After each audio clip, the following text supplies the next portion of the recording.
Oke, kembali lagi. Kita ada di video part 2 dari akuntansi mudhorobah. Terakhir, kita membahas tentang rukun mudhorobah, dan yang belum kita bahas ada terkait dengan objek mudhorobah, yaitu pertama modal, kemudian nanti usaha, dan keuntungan yang akan kita bahas selanjutnya. Dari modal atau malnya, ya, modal pokoknya, itu bisa diserahkan dalam bentuk kas atau non-kas di sini. Dan harus jelas sih, ya, jumlahnya berapa, gitu. Kemudian tunai, tidak hutang, ya. Jadi ya kalau misalnya hutang ya usahanya nggak mulai-mulai ya gitu kan. Jadi harus tunai, ada dananya terlebih dahulu atau asetnya tadi yang digunakan untuk usaha. Kemudian modal tersebut harus jelas jumlahnya gitu biar bisa diidentifikasi mana pokok, mana keuntungan. Kemudian pengelola dana atau mudhorib tidak diperkenankan atau tidak diperkenankan untuk memudhorobahkan kembali modal mudhorobah. Nah, kecuali mendapatkan izin dan kesepakatan dari pemilik modal. Nah, dalam hal ini kalau LKS atau lembaga atau bank syariah itu kan sudah ketahuan bahwa dia lembaga intermediari ya. Tentunya pihak yang memberikan dana, ya, yang menyetorkan dana nasabah pihak ketiga itu tentu saja sudah mengetahui bahwa dananya itu nanti akan diputar lagi gitu, karena ini di lembaga keuangan gitu ya, itu udah tahu gitu. Kalau misalnya tidak sepakat ya berarti tidak menyetorkan dana itu ke situ gitu kan. Kemudian pengelola tidak diperbolehkan meminjamkan modal kepada orang lain ya, tentu saja ini satu paket lah sebetulnya 4 sama 5 ini.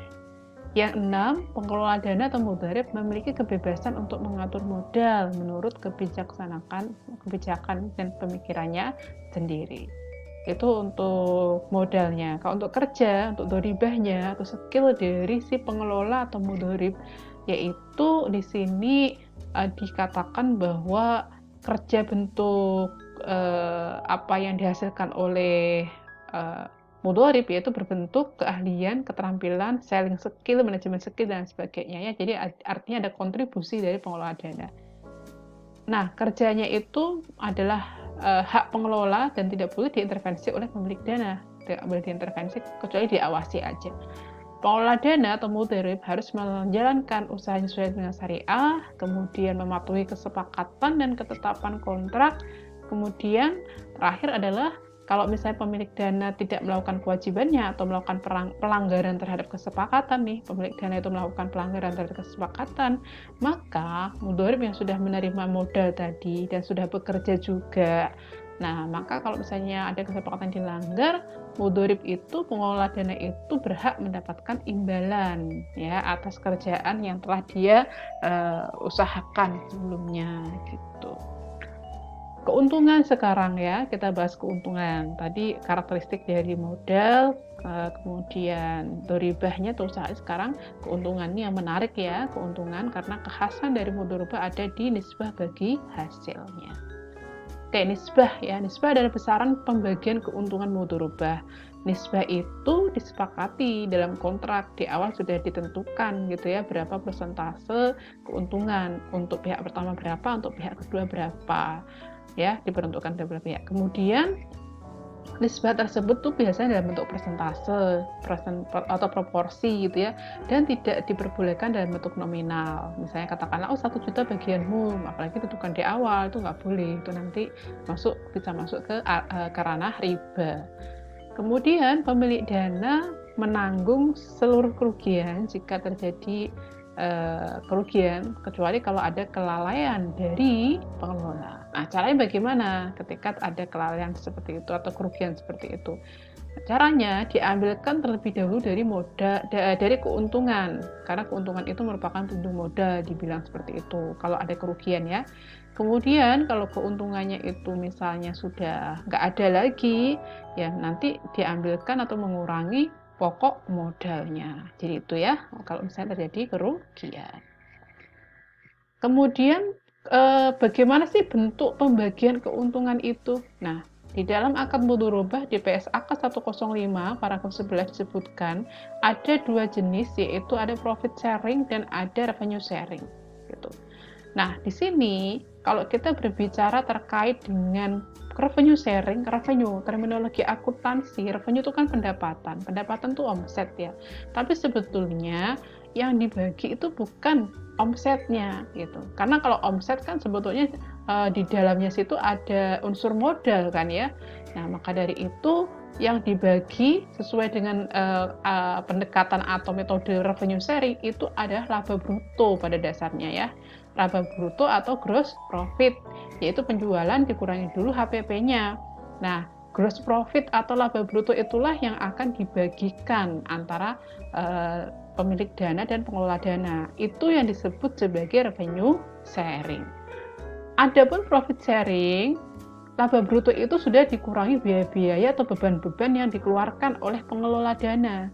Ya, sudah bersih gitu. Nah, itu baru akan dibagikan. Itu namanya pendekatannya adalah profit sharing. Ya, memang saat ini lembaga keuangan syariah atau perbankan syariah itu masih banyak, bukan banyak ya, hampir semua menggunakan pendekatannya adalah revenue sharing. Itu didasarkan oleh kemaslahatan karena menjaga kejujuran terkait dengan pelaporan beban itu kan agak sulit ya, kemudian digunakanlah revenue sharing seperti itu. Oke, kita lanjutkan.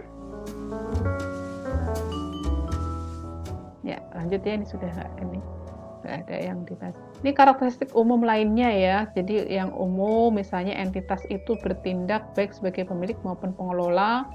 Artinya di sini juga sebenarnya bank kan bisa menjadi pemilik dana, bisa menjadi pengelola dana.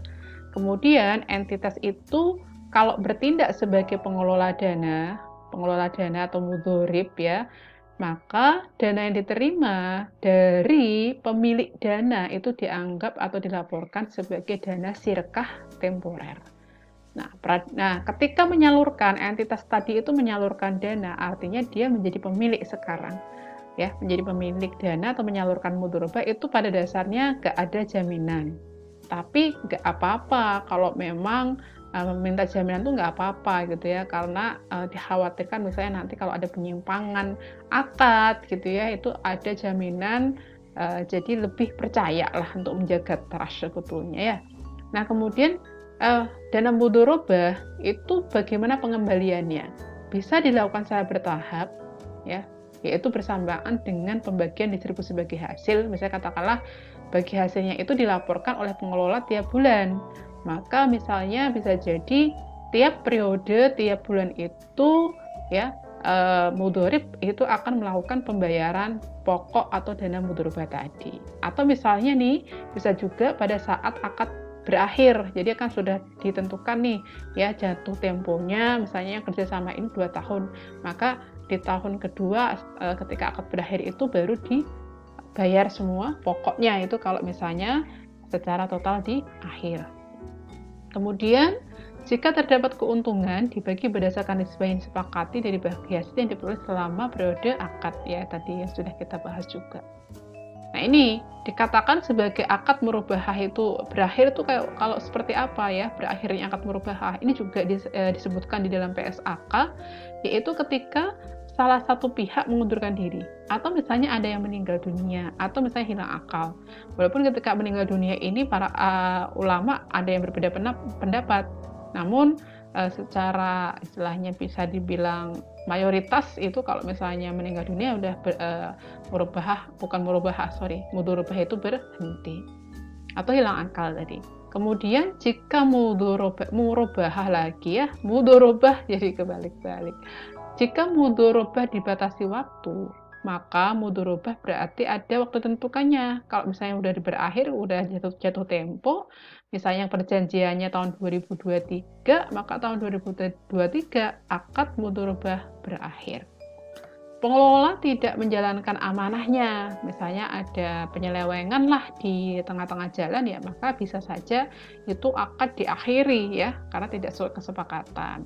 Atau misalnya udah habis ketika misalnya pengelola itu mengelola dana tersebut, ternyata terjadi kerugian ya, kita nggak pernah tahu kerugiannya itu karena ya namanya juga usaha gitu ya, misalnya katakanlah ada kayak pandemi seperti ini misalnya ya, itu mungkin ada kerugian-kerugian tidak terduga, tidak disebabkan oleh kelalaian pengelola, sehingga kerugian itu menyebabkan modal habis, ya udah selesai, nggak ada lagi yang akan dilanjutkan gitu ya. Nah, ini skema akad mudhorobahnya. Jadi suka kebalik-balik, mudorobah ya. Skemanya jadi di sini kalau misalnya perbankan syariah menjadi pengelola dana dan pemilik dana itu seperti ini. Ketika dia menjadi pengelola dana, maka akan menerima setoran dari nasabah pihak ketiga. Dana itu dikumpulkan gitu ya oleh bank, kemudian nanti disalurkan ke mudorib. Nah, saat ini ketika dia menyalurkan, dia akan menjadi yang namanya pemilik dana. Oke, dia akan menjadi pemilik dana. Nah, bagi hasil nanti akan dia dapatkan atau bank dapatkan dari pengelola dana tadi itu. Dapatkan bagi hasil dikumpulkan, kemudian bagi hasil itu nanti akan dibagikan juga ke nasabah pihak ketiga. Ketika bank itu menjadi pengelola atau mudharib, maka nanti berlaku akuntansi pengelola dana, yaitu akan ada catatan atau akun yang disebut sebagai dana syariah temporer. Kalau misalnya perbankan syariah atau lembaga keuangan syariah itu menjadi pemilik dana, menjadi sahibul mal, maka nanti akuntansi yang berlaku adalah akuntansi pemilik dana. Dan ada akun yang disebut sebagai investasi mudharabah atau pembiayaan mudharabah. Jadi seperti itu. Nah, kita akan lihat lebih dahulu yang mana nih akuntansinya. Jadi yang pertama adalah akuntansi pemilik dana lebih dahulu ya. Kita sesuai dengan urutan yang ada di PSAK 105. Nah, ketika misalnya menjadi pemilik dana, berarti bank syariah itu memberikan dananya kepada pengelola ya, 100% dia berikan gitu. Ada usahanya, kemudian ada keuntungan. Nah, keuntungan itu apakah bisa diproyeksikan? Pendapatannya itu apakah bisa diproyeksikan? Tidak boleh. Ya, nah ini yang boleh nih. Ya, jadi pendapatan itu diakui sesuai dengan realisasinya. Bahkan di sini kita menggunakan atau aku bilang menggunakan cash basis gitu. Cash basis berapa yang secara kas, berapa pendapatan yang diterima secara kas. Kalau masih ada accrual, maka accrual itu harus dikurangkan dari pool pendapatan atau bagi hasil tersebut gitu. Baru nanti akan dibagi hasilkan kepada dana pihak ketiga. Jadi ini ketika dikasih ke dana pihak ketiga berupa bagi hasilnya itu sudah net, artinya cash basis, nggak ada accrual-nya. Gitu ya. Nah, oke, lanjut pemilik dana. Berarti nanti memberikan modal kepada pengelola, nanti pemilik dana atau bank syariah di sini akan mempunyai akun yang namanya investasi mudharabah. Investasi mudharabah atau ada juga yang menyebutkan pembiayaan mudharabah, bisa berupa cash atau non cash gitu. Oke, jadi di sini kalau misalnya kalau kita misalnya membahas dari akuntansi pemilik dana, nanti ada jurnal ketika penandatanganan akad, ketika penyerahan pembiayaan, murabahah atau pembiayaan itu investasi ya. Dan ketika menerima bagi hasil dari mudharib, karena di sini pemilik dana berarti menjadi sahibul mal. Nah, ini ada contoh soal, ilustrasi soal yang nanti kita mungkin akan bahas untuk memahami isi dari PSAK 105. Kita bahas dulu nanti, walaupun nanti kita lanjutkan video part 3 ya. Pada tanggal 1 Agustus tahun 2020, ini ada Bank Murni Syariah, kita singkat BMS, menyetujui pemberian fasilitas mudharabah mutlaqah ya kepada PT Hania. PT Hania ini berarti sebagai mudharib yang bergerak di bidang SPBU. Ini ada plafonnya 1,45 miliar. Nah, pendapatannya bagi hasilnya menggunakan gross profit atau revenue sharing, di mana nisbahnya 70% untuk PT Hania, 30% untuk untuk BMS. Jatuh temponya 10 bulan, biaya administrasinya 14.500.000 dibayar saat penandatanganan, pengembalian pokok di akhir periode dikatakan seperti itu. Nah, modal diberikan tunai pada 10 Agustus tahun 2020 ya. Kemudian pelaporan dan pembayaran dilakukan oleh nasabah atau oleh mudharib itu tiap tanggal 10 yang akan dimulai pada bulan September. Nah, itu contoh kasus yang akan kita bahas di video berikutnya untuk memahami isi dari PSAK 105. Begitu ya, kita lanjut di video part 3.